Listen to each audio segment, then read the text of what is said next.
Assalamualaikum warahmatullahi wabarakatuh. Selamat malam pemirsa, berjumpa lagi dengan saya Salsabila dalam acara Membuka Jendela Dunia. Yang pada episode kali ini kita kedatangan seorang bintang tamu. Kita adalah seorang guru, seorang mahasiswa, seorang istri dari Pamen Angkatan Laut, sekaligus seorang ibu rumah tangga. Dan tema yang akan kita angkat kali ini adalah menyikapi berita hoax yang kian marak di media sosial. Baik, kita sambut kedatangan bintang tamu kita pada acara malam kali ini, yaitu Ibu Ulfa Mariana.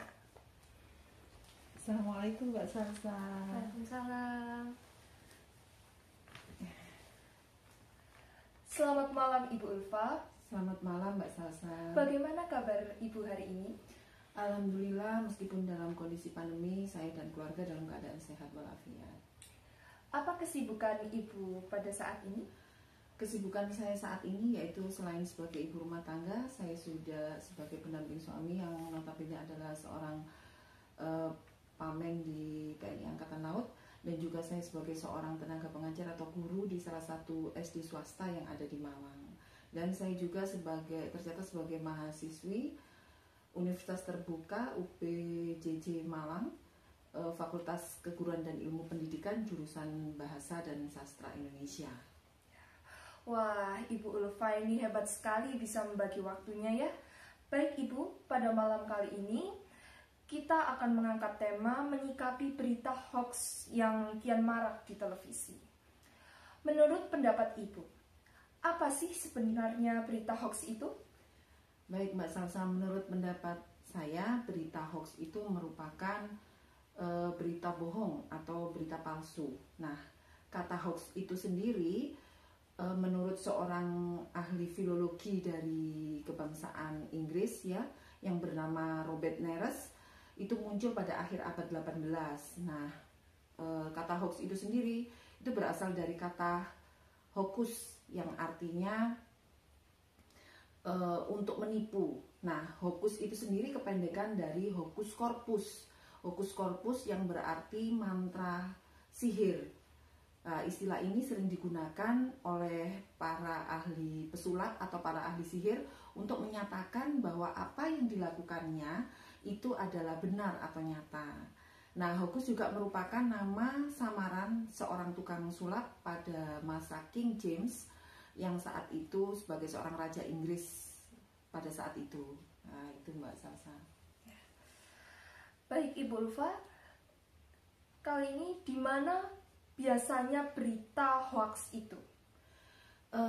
Berita hoax itu biasanya cepat menyebarnya itu dalam sosmed ya, atau sosial media, bisa WhatsApp, Twitter, terus Facebook, Instagram, atau Telegram dan lain sebagainya. Dan dalam waktu tidak menunggu hitungan hari atau jam ya, tapi dalam hitungan detik langsung berita yang belum kita ketahui kebenarannya itu langsung menyebar kemana-mana. Itu menurut saya. Baik Ibu Ulfa, menurut pendapat Ibu, mengapa orang itu menyebarkan berita hoax?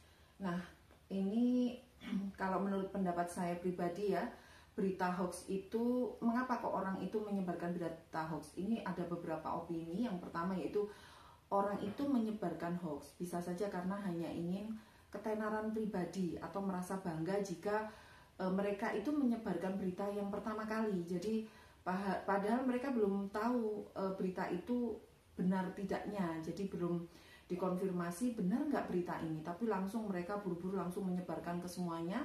Akhirnya dalam hitungan detik sudah tersebar ke seluruh penjuru dunia. Jadi selain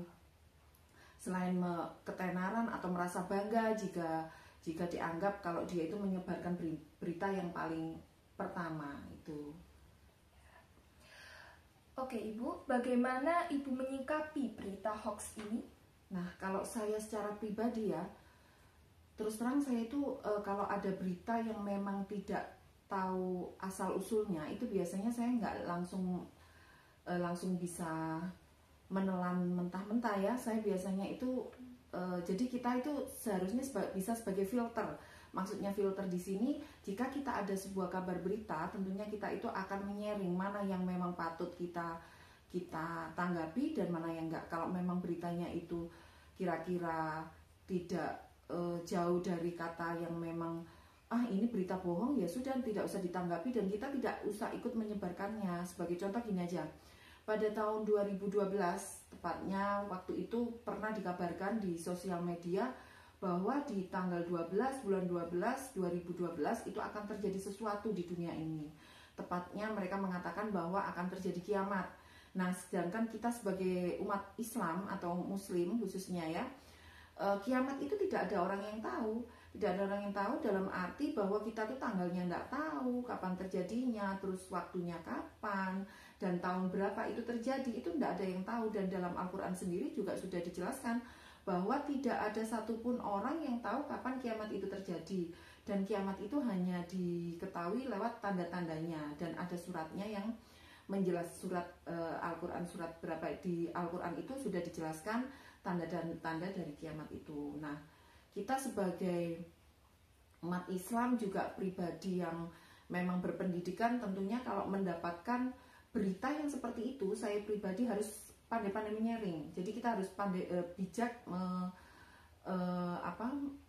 untuk menanggapi setiap kabar yang ada di sosial media. Tidak selalu terus ada kabar seperti ini langsung ditanggapi, sudah tahu berita bohong tapi terus kita menyebarkannya. Berarti itu kita ikut andil di dalamnya itu.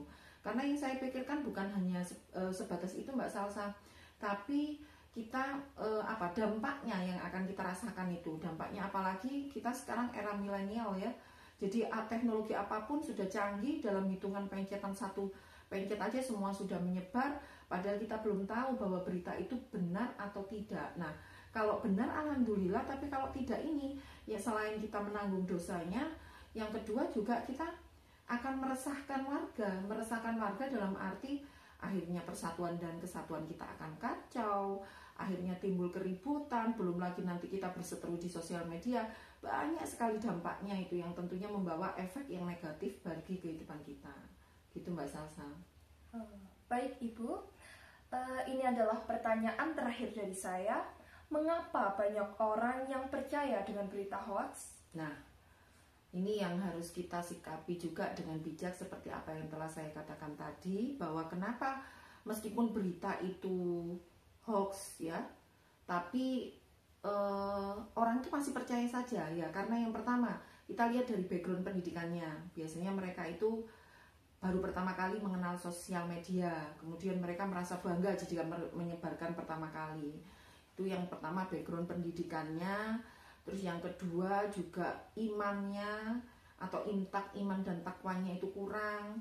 Terus kalau kita yang memang sudah disibukkan dengan dunia sehari-hari, mengurus rumah tangga, kemudian kita harus kita harus bekerja dan kita harus kuliah, itu kayaknya tidak ada kesempatan waktu untuk seperti itu kecuali sesuatu yang bermanfaat. Jadi biasanya yang melakukan, kenapa sudah tahu hoax tapi orang itu masih percaya ya, kita lihat kembali ke pribadi masing-masing, kita lihat background pendidikannya, kemudian intaknya, kemudian kesehariannya bagaimana. Nah, semuanya itu tergantung pada pribadi masing-masing. Yang harus kita waspadai sekarang, kita harus menyikapi untuk bahwa kita jangan seperti itu. Kita harus bisa menjadi filter terhadap diri kita sendiri untuk tidak menyebarkan berita hoax itu Mbak Salsa.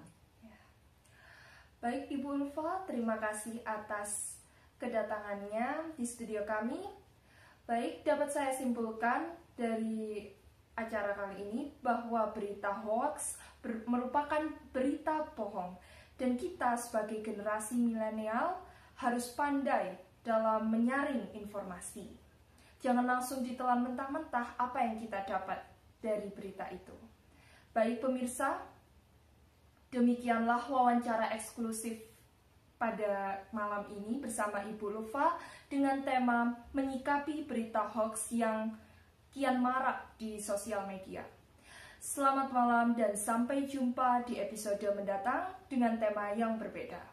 Wassalamualaikum warahmatullahi wabarakatuh.